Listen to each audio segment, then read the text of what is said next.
Hey everybody, I was just going to do one quick reading. I read this piece, one of my last videos, but I was going to just read this piece today and make it real quick and short and sweet. It's kind of a kid's story / poem that I wrote about my imaginary friends growing up. This is a poem that I wrote about my imaginary friends that I had as a child, and this is pretty much a true story, and it's a poem and a kid's story, and I just wanted to read that tonight, and I think that's all I'm going to do. But it's not too short, but it's not too long either. And it's called Peg Leg Joe and Soapsuds Sally. And they were two of my best friends, my imaginary best friends, I should say. Anyway, here it is. It's called Peg Leg Joe and Soapsuds Sally.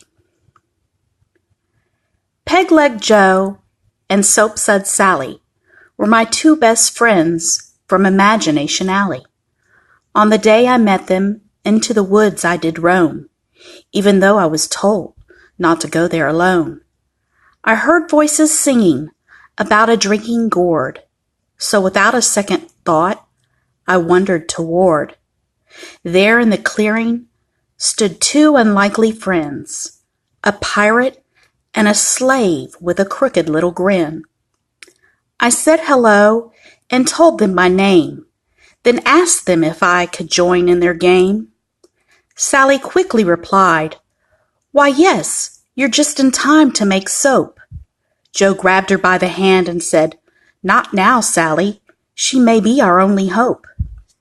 So they taught me their song and told me of their story about a journey so long. You see, Joe was a pirate offering freedom to slaves, and Sally was a girl he was trying to save. It was time to go home.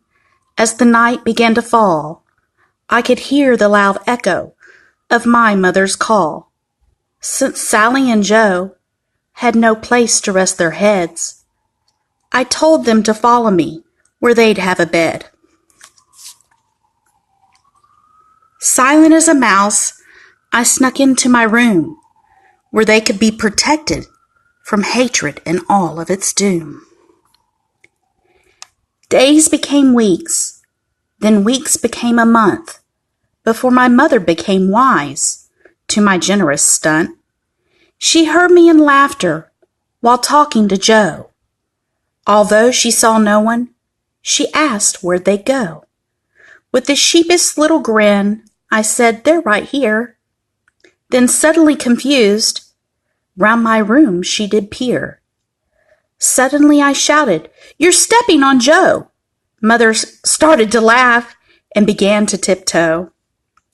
She announced, "Dinner's ready. Should I set some more plates?" I exclaimed to my mother how that would be great.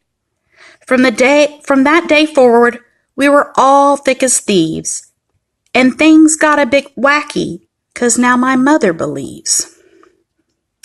We became a hard task for my mother to keep, for now she had to tuck in Joe, Sally, and me before going to sleep. When I was naughty, Joe and Sally took the blame, and my mother was beginning to get tired of my little game. One day I was being bad while riding in the car. I guess my blame game went a little too far. Quickly, my mother pulled to the side of the road, asking me to confess before she'd explode. I denied and placed blame on Sally and Joe. Then she opened the car door and said they must go.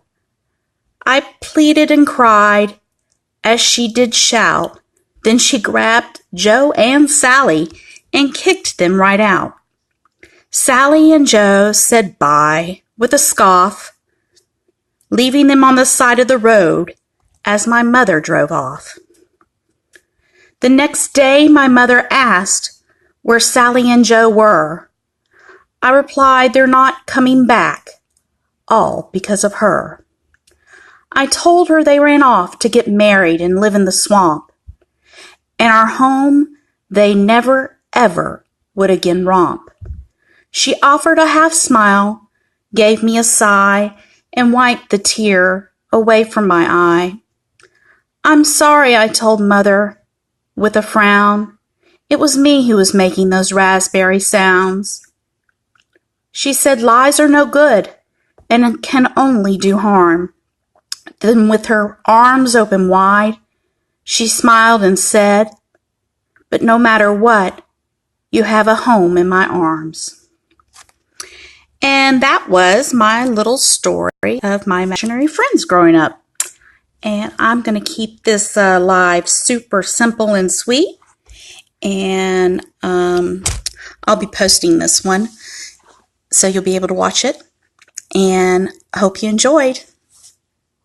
Hope you're enjoying the Super Bowl. I'm going to get back to it. Good night.